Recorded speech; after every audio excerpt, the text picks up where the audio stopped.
तो dear students, आज हम करने जा रहे हैं 9th class physics first unit 1 first chapter, that is physical quantities and measurements.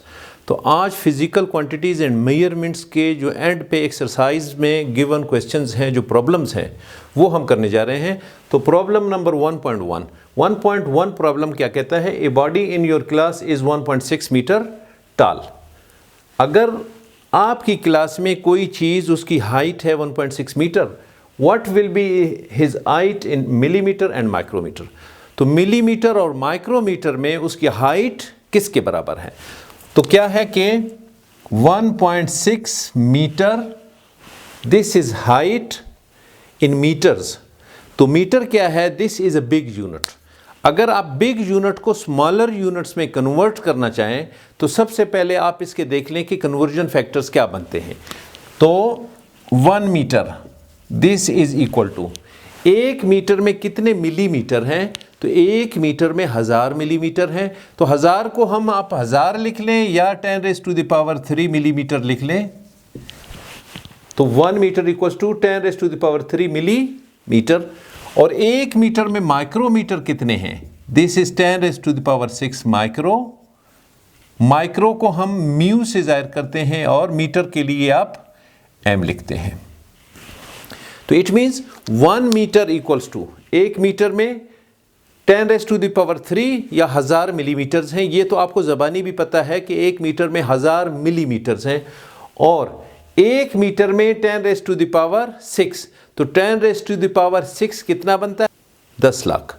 तो 10 लाख माइक्रोमीटर्स होते हैं 1 मीटर के अंदर। तो ये है आपका कन्वर्जन फैक्टर किस चीज़ के लिए? लेंथ के लिए।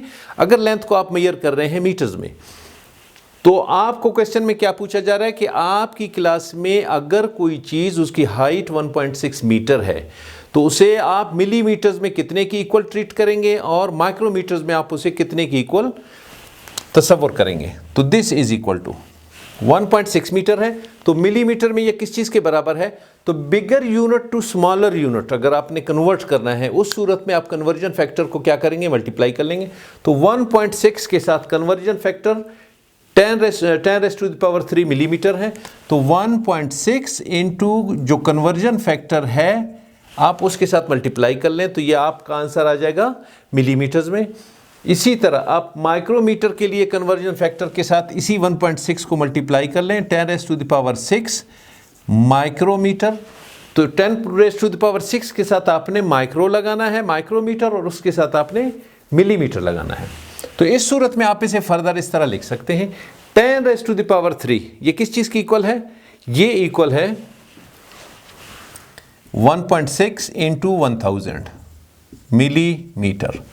और इसी तरह ये क्या है? 1.6 इंटू 10⁻6 माइक्रोमीटर। तो क्या होगा? This is further equal to, ये फर्दर किस चीज की इक्वल होगा? 1.6 को आप 1000 से मल्टीप्लाई कर लें, तो 1000 से मल्टीप्लाई करने के बाद ये क्या होगा? 1600 मिलीमीटर हो जाएगा। और ये क्या हो जाएगा? 16, ये micrometer,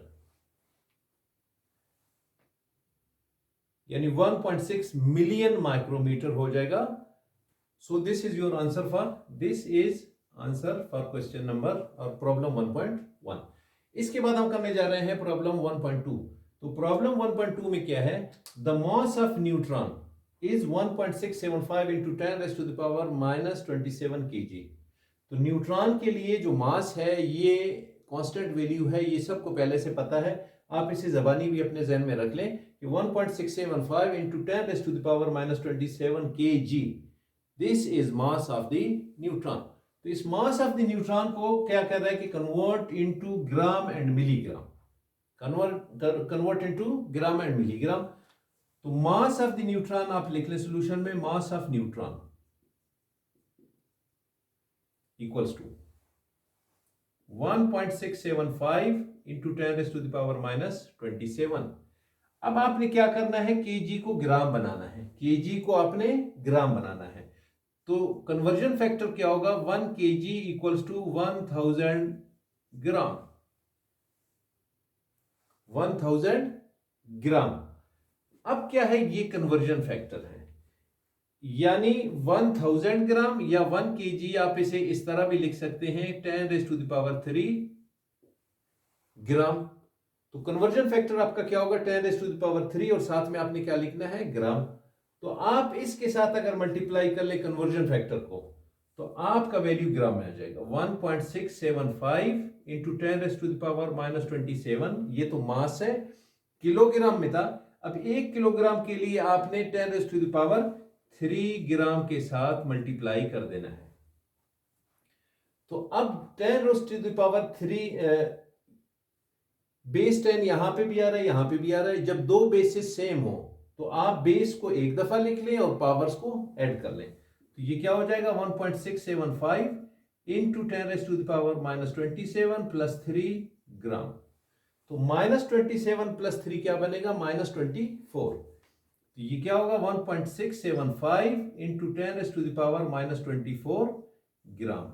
so this is mass of the neutron in gram. अब मिलीग्राम में फर्दर आपसे पूछा जा रहा है कि ग्राम में ये है और मिलीग्राम में किस चीज के बराबर है। तो 1 किलोग्राम इक्वल्स टू 10⁻³ ग्राम। अब 1 ग्राम में कितने मिलीग्राम है, 1 ग्राम में कितने मिलीग्राम है। आप फर्दर 10⁻³ के साथ आप इसे मल्टीप्लाई कर लें, तो 1000 मिलीग्राम्स है 1 ग्राम के अंदर। तो इसका मतलब यह है कि 1 किलोग्राम इक्वल्स टू 10⁻³ इंटू 10⁻³ ये होगा मिलीग्राम, यानी आप इसे लिखेंगे mg। तो 10⁻³ फिर 10⁻³ ये दोनों मिलके क्या बनते हैं, 10⁻6 मिलीग्राम। तो 1 किलोग्राम में कितने मिलीग्राम है, 10⁻6, और 1 किलोग्राम में ग्राम कितने हैं, 10⁻3। तो कन्वर्जन फैक्टर ग्राम निकालने के लिए आपने 10⁻10 से मल्टीप्लाई कर लिया। अब मिलीग्राम बनाने के लिए आप इसे किस चीज के साथ मल्टीप्लाई कर लेंगे, 10⁻6। 1.675 इंटू 10⁻⁻27। अब कन्वर्जन फैक्टर क्या है, 10⁻6 इंटू 10⁻6, ये क्या होगा, मिलीग्राम। आप इसके साथ मिलीग्राम लिखेंगे। पहले 10⁻³ के साथ आपने क्या लिखा था, ग्राम लिखा था। अब 10⁻6 के साथ आप क्या लिखेंगे, मिलीग्राम लिखेंगे। तो ये क्या बन जाएगा, 1.675 इंटू 10⁻27 10⁻6। दो बेसिस सेम हो तो पावर्स उनके क्या होंगे, ऐड होंगे। तो 10⁻⁻27 प्लस 6, और मिलीग्राम को आप साथ में चलाते रहें। इसके बाद क्या होगा, 1.675 इंटू 10⁻⁻27 प्लस 6, तो ये क्या बन जाता है, 10⁻⁻21 मिलीग्राम। तो एक आंसर पहले आपका मैंने लिख दिया था, -24 ग्राम आ रहा था, और यहां 10⁻⁻21 मिलीग्राम आ रहा है। तो आपको दो डिफरेंट यूनिट्स में वैल्यूज पूछ रहा है। एक में मैंने बता के आपको डिलीट कर लिया, और दूसरा आंसर आपका मिलीग्राम में ये है। So this is answer of problem 1.2। Dear students, problem 1.3 हम करने जा रहे हैं। तो प्रॉब्लम 1.3 में जो क्वेश्चन गिवन है, उस क्वेश्चन में एक स्टूडेंट है, उसकी एज 9th क्लास की स्टूडेंट, उसकी एज 15 ईयर्स है। ईयर्स को आपने सेकंड्स में कन्वर्ट करना है, फिर साइंटिफिक नोटेशन में कन्वर्ट करना है। तो सबसे पहले अगर आप ईयर्स को सेकंड में कन्वर्ट करेंगे तो उसके लिए क्या है कि ईयर्स को सबसे पहले आपने डेज बनाने हैं, डेज को फिर आपने आवर्स बनाने, आवर्स को फिर मिनट्स बनाने, मिनट्स को फिर आपने सेकंड्स बनाने। तो 15 ईयर्स। इसके बाद अब एक ईयर में कितने दिन है, 365, जो राइट साइड पे लिखे हुए हैं। 1 year equals to 365 days, 1 day equals to 24 hours, 1 hour equal to 60 minutes, 1 minute equals to 60 seconds. तो 15 ईयर्स के साथ आप 365 मल्टीप्लाई कर लें, यहाँ तक आपके दिन बन जाते हैं। फिर आपने आवर्स में कन्वर्ट करने हैं, तो एक दिन में कितने आवर्स हैं, 24 आवर्स। तो 24 के साथ मल्टीप्लाई कर लें, यहाँ तक आपके आवर्स बन गए। इसके बाद आपने 60 से मल्टीप्लाई करना है, यहाँ तो मिनट्स बन जाएंगे, क्योंकि एक आवर में 60 मिनट्स हैं। अब आपने चूंकि आपको रिक्वायर्ड है सेकंड्स में, तो आप इसके बाद यहाँ तक आपके मिनट्स बन गए, एक और 60 से आप मल्टीप्लाई कर लें तो आपके सेकंड्स बन जाते हैं। तो आप इन सब को कैलकुलेटर से मल्टीप्लाई कर लें या मैनुअली अपने रफ वर्क में मल्टीप्लाई कर लें, you will get the answer such like this. अब इसके बाद ये सेकंड्स आपके बन गए, आपने सेकंड्स लिखे हैं साथ में, पहले 15 ईयर्स थे, इसके बाद अब सेकंड्स आपके बन गए। तो अब आपने क्या करना है कि इसको साइंटिफिक नोटेशन में कन्वर्ट करना है। तो साइंटिफिक नोटेशन में कन्वर्ट कैसे होगा, आप देख लें कि आपने पॉइंट कहाँ पे लगाना है। सबसे पहले आप ये डिसाइड कर लें आपने पॉइंट कहाँ पे लगाना है। अगर 4.7304 यानी 4 के बाद आपने पॉइंट बनाना है, तो राइट साइड से लेके इस पॉइंट तक आपने काउंट करने हैं कि कितने डिजिट्स आपके बनते हैं। अभी यहाँ पे पॉइंट लगा हुआ नहीं है, तो आपने एज्यूम किया कि मैं यहाँ पे अगर पॉइंट लगा लूँ तो बेहतर होगा। तो आप यहाँ से जो एज्यूम्ड पॉइंट है, जहाँ तक आपने एज्यूम किया कि यहाँ पॉइंट लगना चाहिए, आपके डिजिट्स कितने बनते हैं 1 2 3 4 5 6 7 8, यानी 8 डिजिट्स आपके बन रहे हैं यहाँ तक। तो आप अगर इसे लिख लें 4.7304, क्योंकि डिजिट्स यहाँ तक चल रहे हैं, इसके बाद ज़ीरोज़ हैं, तो अगर आप पॉइंट लगा लें, पॉइंट के बाद ज़ीरोज़ की फिर अहमियत कोई नहीं रहती, फिर आप ज़ीरोज़ लगाएं या ना लगाएं उस सूरत में सेम है। इनटू 10⁸8, 10⁸8 आपने क्यों किया कि राइट साइड से आपने यहाँ तक जहाँ पॉइंट लगना था आपने काउंट कर लिए, तो आपके 8 डिजिट्स बन रहे हैं, तो 10⁸8 seconds. So this is your scientific notation. This is answer in scientific notation of problem 1.3. अब हम करने जा रहे हैं प्रॉब्लम 1.4। तो प्रॉब्लम 1.4 में आपको 4 डिफरेंट क्वेश्चंस गिवन हैं, इनको आपने साइंटिफिक नोटेशन में कन्वर्ट करना है। अब आपने क्या करना है, सबसे पहले आप इसे देख लें। फर्स्ट वन 5 है, इसके साथ कितने ज़ीरोज़ हैं, 3 फिर 3 फिर 3 फिर 3, यानी 12 ज़ीरोज़ हैं। इट मीन्स 5 and 12 ज़ीरोज़ और साथ में m लिखा हुआ है। ये m आपको शो कर रहा है, मीटर्स शो कर रहा होगा या आपको मिनट्स शो कर रहा होगा। तो ये मिनट्स नहीं हो सकता है बल्कि मीटर्स ही होगा। तो आप इसे कन्वर्ट कर लें, ये ऊपर वाला मैं इरेज करके यहाँ पे इसको सॉल्व कर लूँगा।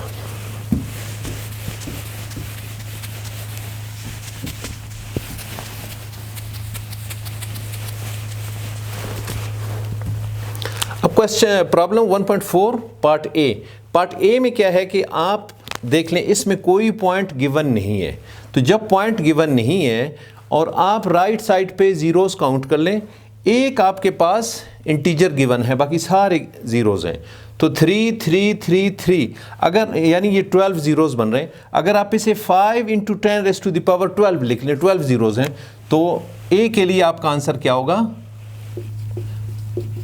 5 × 10⁻12 ये मीटर। So this is scientific notation for part A. अब पार्ट बी के लिए आप देख लें। पार्ट बी के लिए पार्ट बी में आपको क्या गिवन है, 21,033 फिर 000 फिर 000 और साथ में kg। तो इतने अगर kg हों, आप इसे साइंटिफिक नोटेशन में कैसे लिख सकते हैं। तो जैसे आपने पिछला क्वेश्चन देखा था कि उसमें आपने सेकंड्स को साइंटिफिक नोटेशन में कैसे कन्वर्ट किया था, इसमें सेम इसी तरह है। आपने क्या करना है, सबसे पहले ये नोट कर लें कि आपने बल्कि डिसाइड कर लें कि आप पॉइंट कहाँ लगाएंगे। तो पॉइंट अगर 2 के बाद आप लगाएंगे, एक डिजिट के बाद, तो यहाँ से आप यहाँ तक काउंट कर लें कितने डिजिट बन रहे हैं।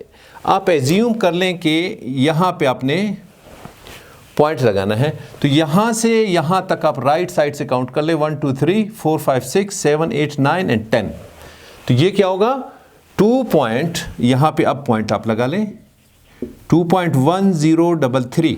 और मैंने आपसे कहा था कि जहाँ से ज़ीरोज़ स्टार्ट हो रहे हैं, जब आप पॉइंट लगा चुके इसके बाद इन ज़ीरोज़ की कोई अहमियत नहीं है। जब तक पॉइंट नहीं लगा इन ज़ीरोज़ की अहमियत है, जब आप पॉइंट लगा चुके इसके बाद इनकी अहमियत नहीं है, बल्कि साइंटिफिक जो फैक्टर है उसकी अहमियत है। 10⁻, क्या मैंने बताया था, 3 6 9 10। जहाँ आपका पॉइंट लग रहा है वहाँ तक 10 बन रहा है, 10⁻10 kg। So this is answer of second part और B part 2.1033 into 10 raised to the power 10 kg. So this is answer for B part. अब इसके बाद हम देखते हैं पार्ट सी। तो पार्ट सी में आपको क्या गिवन है? 0.000, फिर 000, फिर 000, फिर 246। अब आप एक काम और भी कर लें, जब आपको कोई इस तरह के फिगर्स गिवन हो जिनमें नंबर ऑफ डिजिट्स बहुत ज़्यादा हो, तो आप या 3-3 करके या 4-4 करके आप इन्हें थोड़ा सा फासले पे लिख लें, ताकि आपको फिर काउंट करने में भी आसानी हो और आपसे कोई मिस्टेक ना हो। तो अब आप देख लें, जो पहले हम क्वेश्चंस कर चुके हैं उनमें कोई पॉइंट पहले से गिवन नहीं था। अब इसमें पॉइंट गिवन है। जहां पॉइंट गिवन हो, अगर यहां पॉइंट गिवन है तो आप ये डिसाइड कर लें कि आप एज्यूम्ड पॉइंट कहाँ पे लगाएंगे। अगर एज्यूम्ड पॉइंट आप यहाँ पे लगा लें, यहाँ पे लगा लें, ये आपका एज्यूम्ड पॉइंट है, यानी 2.46 अगर आप इसे बनाना चाहते हैं, तो जो पहले से पॉइंट लगा हुआ है और जो पॉइंट आप एज्यूम कर रहे हैं, तो अब आप लेफ़्ट से राइट की तरफ इन्हें काउंट करेंगे। जब आपका पॉइंट लगाओ, आप लेफ़्ट से राइट की तरफ काउंट कर लें, उस सूरत में क्या होगा कि 10 रेज़ टू द पावर आपका माइनस में आएगा। पहले जितने भी गिवन थे आप एज्यूम करते थे पॉइंट की जगह और फिर राइट साइड से काउंटिंग शुरू करते थे। जब आप पॉइंट के लिए जगह एज्यूम कर लें और फिर राइट साइड से काउंट कर लें, तो क्या होगा कि आपका जो पावर है 10 के लिए पावर आप लगाएंगे वो प्लस में आएगा। यानी इस सवाल में क्या था कि ये 5 है और 12 ज़ीरोज़ हैं, तो 5 into 10 raise to the power 12 आपने राइट साइड से काउंट किया और 12 के साथ प्लस लगा हुआ है, माइनस नहीं है। अब इस केस में डिफरेंट है, इसमें पॉइंट पहले से गिवन है, तो आप राइट साइड से आपने एज्यूम किया कि जी पॉइंट मैं यहाँ लगाऊंगा तो ज़्यादा फिजिबल होगा और ज़्यादा बेहतर नज़र आएगा। तो यहाँ से यहाँ तक अब लेफ़्ट साइड से आपने काउंट करना है। जहाँ पे एग्जैक्टली पॉइंट गिवन है, यहाँ से आप स्टार्ट कर लें फ्रॉम लेफ़्ट टू राइट।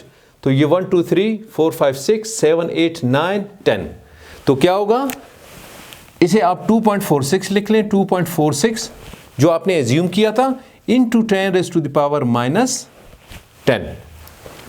अब ये माइनस 10 क्यों हुआ? क्योंकि पहले से पॉइंट लगा हुआ था। जब पहले से पॉइंट लगा हुआ हो और आप काउंटिंग फिर क्या करेंगे, लेफ़्ट टू राइट करेंगे। जब काउंटिंग लेफ़्ट टू राइट हो साइंटिफिक नोटेशन में, उस सूरत में ये क्या होगा, 10 रेज़ टू द पावर वो माइनस में आएगा। तो साथ में यूनिट क्या लिखा हुआ है, दिस इज़ मीटर। तो सी के लिए आंसर साइंटिफिक नोटेशन में क्या हुआ, 2.46 into 10 raise to the power minus 10 metre. अब इसके बाद पार्ट डी करते हैं। Now part D of problem 1.4। तो पार्ट डी ये है, इसमें आपको क्या गिवन है, ये सेम सी पार्ट की तरह है। अब ये आप अपने तौर पे इस पे सोच लें कि क्या होना चाहिए, 102, और ये सेकंड्स हैं, ये सेकंड्स हैं। तो आप देख लें, सबसे पहले आप इस पे सोच लें कि आपको कहाँ पे लगाना है। आप एज्यूम पॉइंट कहाँ पे लगाएंगे, 1 के साथ लगाएंगे या यहाँ पे लगाएंगे। इस पे अगर हम यहाँ पे लगा लें तो आपको ज़्यादा खूबसूरत नज़र आएगा। तो अब आपने क्या है कि इस पॉइंट से जो पॉइंट आपने एज्यूम किया है कि पॉइंट यहाँ पे लगना चाहिए, तो लेफ़्ट टू राइट आप नंबर ऑफ़ डिजिट्स काउंट कर लें, 1 2 3 4 5 6 7 8। तो 8 होगा, यानी 10.2 into 10 raise to the power minus 8। यहाँ से 3 6 और ये 2 8, तो 10.2 into 10 raise to the power minus 8। अगर आप ये यहाँ पे एज्यूम करने की बजाय है यहाँ पे एज्यूम करते हैं, तो उस सूरत में फिर क्या होगा, 1.02 into 10 raise to the power minus 7 होगा। यहाँ इस पॉइंट से यहाँ तक आप काउंट कर लें, कितने बनते हैं, 1 2 3 4 5 6 7, तो 10 रेज़ टू द पावर 7 लिखा आपने। अगर आप यहाँ पे भी एज्यूम नहीं करते हैं, यहाँ पे पॉइंट एज्यूम करते हैं, 102 पे आप एज्यूम कर लेते हैं, इनटू, यानी 102 पे आपने एज्यूम किया तो राइट साइड पे कुछ भी नहीं है, इट मीन्स आपको फिर पॉइंट देने की ज़रूरत नहीं है। तो आप यहाँ से यहाँ तक, यानी इस पॉइंट से आप काउंट करना लेफ़्ट टू राइट शुरू कर लेंगे। जब काउंटिंग लेफ़्ट टू राइट हो तो उस सूरत में 10 के लिए पावर नेगेटिव में आना चाहिए। तो ये 3 6 और ये 3 9, 10 रेज़ टू द पावर -9। अब इन तीनों में से आप जिसे लिखना चाहें वो आंसर होगा, तो हम इसे लिख लेते हैं D 102 into 10 raised to the power -9 second. So this is answer for part D. Problem 1.5. Problem 1.5 में क्या है कि convert one leap year into seconds and express into scientific notation. इस तरह का प्रॉब्लम हम पहले सॉल्व कर चुके हैं इसी एक्सरसाइज में। तो उसमें क्या था कि 1 ईयर को आपने कन्वर्ट किया था। अब 1 ईयर में 365 डेज़ है एक नॉर्मल ईयर में। उसकी वजह यह है कि फेबररी, अगर आम फेबररी का मंथ है वो 28 डेज़ का है, बल्कि जो लीप ईयर है that is of 29 days. It means आम जो साल है, एक साल में 365 डेज़ होते हैं, जबकि लीप ईयर में कितने हैं, 366 डेज़ होते हैं। तो इट मीन्स बाकी सब कुछ पिछले क्वेश्चन की तरह है, मगर यहाँ 1 ईयर को आप 366 डेज से आप रिप्लेस कर लेंगे। तो क्या है कि 366 डेज़ एक लीप ईयर में है, वो आपने लिख लिया। इसके बाद आपने आवर्स में कन्वर्ट करने के लिए एक दिन में, यहाँ तक दिन बन चुके हैं, यहाँ क्या है आवर्स। अब कितने हैं, 24 आवर्स हैं एक दिन में, तो यहाँ तक आपके आवर्स बन गए।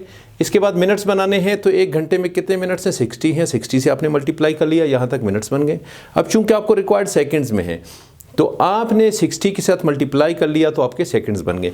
अब ये जितने भी हैं इन सब को आप मल्टीप्लाई कर लें, मल्टीप्लिकेशन के बाद आपके पास ये आंसर आ रहा है, and these are in seconds. अब आप इसे साइंटिफिक नोटेशन में कन्वर्ट करेंगे। तो साइंटिफिक नोटेशन में मैंने आपको ये बताया था कि आप सबसे पहले एज्यूम कर लें कि कहाँ पे मैंने पॉइंट लगाना है, कहाँ आपको फिजिबल नज़र आता है। तो अगर पॉइंट हम यहाँ पे लगाते हैं, पॉइंट हम यहाँ पे लगाते हैं, यानी 3.16224 अगर हम ये लगाते हैं, तो राइट साइड से अगर आप काउंट करेंगे एज्यूम्ड पॉइंट तक जितने भी डिजिट्स बनते हैं, तो वो आप 10 रेज़ टू द पावर उतने डिजिट्स लिखेंगे, 1 2 3 4 5 6 7, 10 रेज़ टू द पावर 7। अब क्या है कि 10 रेज़ टू द पावर +7 आपने इसलिए लिखा कि आपने counting from right to left की है। तो जब राइट टू लेफ्ट आप काउंटिंग शुरू कर लें डिजिट्स की, एज्यूम्ड जहां आपने एज्यूम किया है कि यहाँ पॉइंट लगना चाहिए, तो उस सूरत में आपका क्या होगा, 10 रेज़ टू द पावर जो पावर है वो प्लस में होगा। सो this is scientific notation for problem 1.5। अब प्रॉब्लम 1.6 और 1.7 दोनों मैं छोड़ रहा हूँ। 1.5 है वो आपको वर्नियर कैलिपर पे जो रीडिंग गिवन है उस रीडिंग को काउंट करने का तरीका, एक क्वेश्चन गिवन है वो आपको आता होगा क्योंकि आपने लैब में प्रैक्टिकल्स परफॉर्म किए हैं। और इसके बाद 1.7 वो स्क्रू गेज जो रीडिंग आप लेते हैं उससे मुतालिक है। ये दोनों आपको आते होंगे, ये प्रैक्टिकल वर्क आपके लैब वर्क से मुतालिक है। अगर फिर भी आपको रीडिंग्स ना आते हों तो अगली क्लास में आप कमेंट कर लीजिए ताकि फिर हम उसे एंटरटेन कर लें इन आवर नेक्स्ट क्लास। अब इसके बाद है प्रॉब्लम 1.8। तो प्रॉब्लम 1.8 में क्या है कि state the number of significant figures in the following. कुछ फिगर्स आपको गिवन हैं, इसमें क्या है कि सिग्निफिकेंट फिगर्स आपसे पूछ रहा है कि यानी इसमें अहमियत वाले फिगर्स कौन कौन से हैं और उनकी तादाद कितनी है। तो इसमें क्या है कि ये सारे अहमियत वाले हैं। अब पिछले एक क्वेश्चन हमने पहले किया था, उसमें क्या था कि 0.000246 इस तरह। अगर यहाँ आपके पास कोई इस तरह का फिगर बन रहा हो, इसमें पॉइंट के बाद जहां आपके डिजिट्स ख़त्म हो रहे हैं उसके बाद जितने भी ज़ीरोज़ हैं ये नॉन सिग्निफिकेंट हैं। तो इस सूरत में इस तरह के क्वेश्चन में आपके सिग्निफिकेंट फिगर्स कितने हैं जहां से आपके डिजिट्स स्टार्ट हो रहे हैं, यानी 1 2 3 4 5 6, यहाँ से आपके 0 तक ये आपके सिग्निफिकेंट फिगर्स होंगे। तो इनकी तादाद क्या है, 6 है। आप इसे 9 नहीं लिखेंगे, ये 3 0 नॉन सिग्निफिकेंट हैं। तो इस तरह इनमें क्या है, इनकेस यहाँ कोई इस क्वेश्चन में पॉइंट्स गिवन नहीं है तो ये सारे इसके सिग्निफिकेंट फिगर्स हैं। तो इनकी तादाद कितनी है, 6। तो आप इसका आंसर क्या लिखेंगे, 6। और नेक्स्ट क्या है, बी।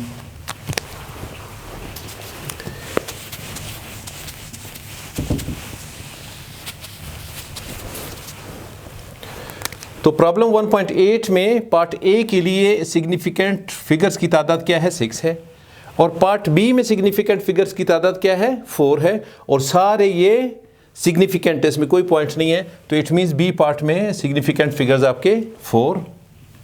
अब आप ले लें सी पार्ट। तो सी पार्ट में आप देख लें, सी पार्ट में पॉइंट से लेके यहाँ तक डिजिट्स आपके यहाँ स्टार्ट हो रहे हैं, तो सिग्निफिकेंट फिगर्स आपके कितने हैं, 6। तो आप सी में लिखेंगे आंसर 6। डी में क्या है, डी में आपके सिग्निफिकेंट फिगर्स क्या है, 5.98, तो इसमें आपके सिग्निफिकेंट फिगर्स हैं 3। और यहां इसमें क्या है, इसमें चारों आपके सिग्निफिकेंट फिगर्स हैं, तो यहां सिग्निफिकेंट फिगर्स आपके होंगे 4। तो ये बड़ा सिंपल क्वेश्चन है, और ये फिल इन दी ब्लैंक्स में इस तरह के क्वेश्चंस आ सकते हैं कि आपको डिफरेंट ऑप्शंस गिवन होंगे, तो आपसे आंसर पूछा जा रहा है। अब हम सॉल्व कर रहे हैं प्रॉब्लम 1.9। ये यूनिट 1 है, 9th क्लास फिजिक्स। अब क्या है कि the radius of metallic sphere is 2.35 centimetre.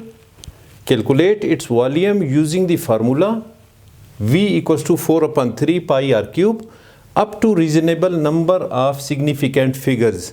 यहाँ तक तो आपका क्वेश्चन है। क्वेश्चन में क्या पूछा जा रहा है कि एक सफेरिकल शेप्ड मेटेलिक सफियर है, यानी एक बाल की तरह है। सफियर किस चीज़ को कहते हैं, जो बाल नमा हो, जो बेजेवी टाइप का हो या बाल नमा हो। रेडियस आपको क्या बता रहा है, कोई भी सर्कल हो उसके लिए रेडियस क्या है, from centre to the edge. Centre से एज तक ये आपका रेडियस कहलाता है। तो अगर कोई बाल हो सफेरिकल शेप में, उसका रेडियस यहाँ से यहाँ तक बताया है 2.35 सेंटीमीटर, तो 2.35 सेंटीमीटर रेडियस है किसी भी बाल शेप्ड मेटालिक। ये बाल की बात नहीं कर रहा है, बाल शेप्ड है, सफेरिकल शेप में एक मेटालिक कोई चीज़ है, उसके लिए रेडियस क्या है, 2.35 सेंटीमीटर है। और वॉल्यूम पूछ रहा है कि what will B its volume. तो वॉल्यूम के लिए फार्मूला, किसी भी सफेरिकल शेप के वॉल्यूम के लिए फार्मूला क्या है, V equals to, V volume को शो कर रहा है, 4/3 पाई के लिए आप वैल्यू आपको पता है 3.142 है, और R दिस इज रेडियस। तो आपने वैल्यूज़ इसमें पुट कर देने हैं, आपका वैल्यू वॉल्यूम निकल आएगा। और पूछ क्या रहा है कि जो आंसर आएगा उस आंसर को आपने reasonable number of significant figure तक आपने श्रिंक करना है। इट मीन्स अगर आपका आंसर पॉइंट के बाद बहुत ज़्यादा फ्रैक्शन में आ रहा है, तो आपने पॉइंट के बाद 2 या 3 डिजिट्स तक लेके बाकी आपने उसमें से छोड़ देने हैं, यानी reasonable number of significant numbers तक आपने आंसर को फिर लेना है। तो सबसे पहले क्या है कि रेडियस, आप सॉल्यूशन सॉल्व लिखेंगे, इसके बाद रेडियस R से जाहिर करते हैं रेडियस को, this is equal to 2.35 centimetre.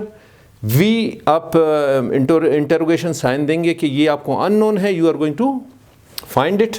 इसके बाद this is formula, right side पे फार्मूला गिवन है, V is equal to 4/3 pi r cube. तो V इज इक्वल टू 4/3। अब पाई के लिए वैल्यू नोन है 22/7, तो 22/7 को अगर आप कर लें, ये एक कांस्टेंट वैल्यू है 3.142 हम हमेशा लिखते आ रहे हैं, तो 3.142 आप लिख लें, या इसकी जगह आप लिख लें 22/7। इसके बाद क्या है 2.35, दिस इज r क्यूब। तो r आपको गिवन है क्वेश्चन में, दैट इज 2.35 सेंटीमीटर। तो 2.35 सेंटीमीटर का आपने क्यूब ले लिया। अब आप इसका क्यूब कैलकुलेटर से इसे सॉल्व कर लें। पहले 2.35 सेंटीमीटर का क्यूब ले लें, इसके बाद इसे 3.142 से मल्टीप्लाई कर लें, फिर आप इसे 4 से मल्टीप्लाई कर लें, इसके बाद जो भी आंसर आ रहा है उसको 3 पे डिवाइड कर लें, तो you will get this answer, V is equal to 54.36864433। तो ये फ्रैक्शन के बाद देख लें, आपको बहुत सारे डिजिट्स नज़र आ रहे हैं। तो आंसर को आपने क्या करना है, लिमिटेड करना है, उसकी लिमिटेशंस आपने लगानी है कि उसके बाद आप 1 डिजिट ले लें या 2, यानी आप इसे राउंड ऑफ कर लेंगे।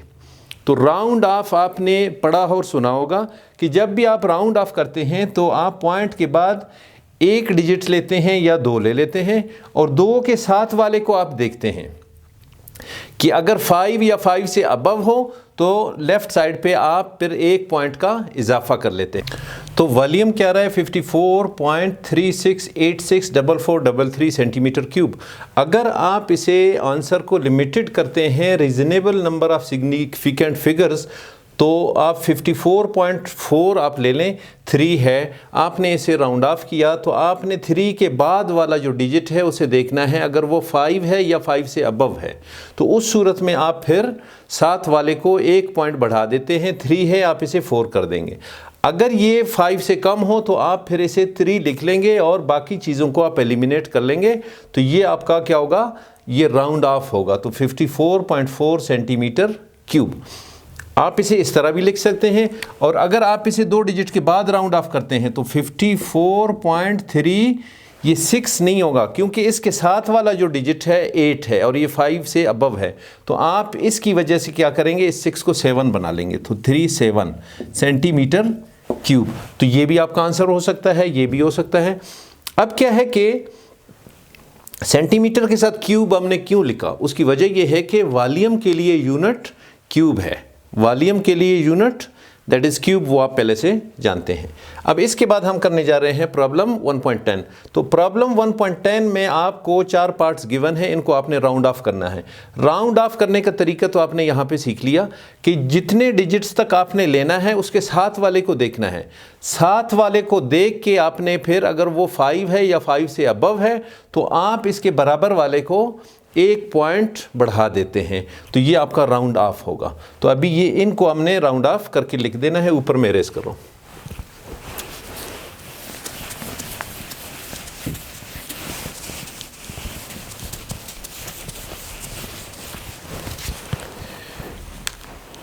तो पार्ट ए को हम राउंड ऑफ करते हैं, पार्ट ए 8.724। अब अगर आप इसे राउंड ऑफ कर लें तो अगर आप इसे 2 डिजिट तक राउंड ऑफ कर लें तो 722 के बाद क्या है, 4 है, 4 5 से कम है।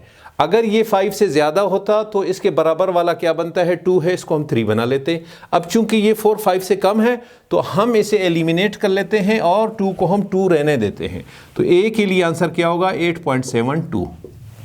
अब बी के लिए देखते हैं, बी के लिए 8.725, 8.725। अब यहाँ आपने देखना है 2 डिजिट तक आपने राउंड ऑफ करना है, तो 2 डिजिट के बाद 5 है। जब 5 हो या 5 से ऊपर हो तो आपने बराबर वाले को क्या करना है, 1 आपने इसमें बढ़ा देना है। ये 2 है तो ये 3 बन जाएगा, तो 8.73 हो जाएगा। दिस इज सेकेंड पार्ट और बी पार्ट। इसके बाद सी पार्ट में क्या है, 8.735, तो 8.735।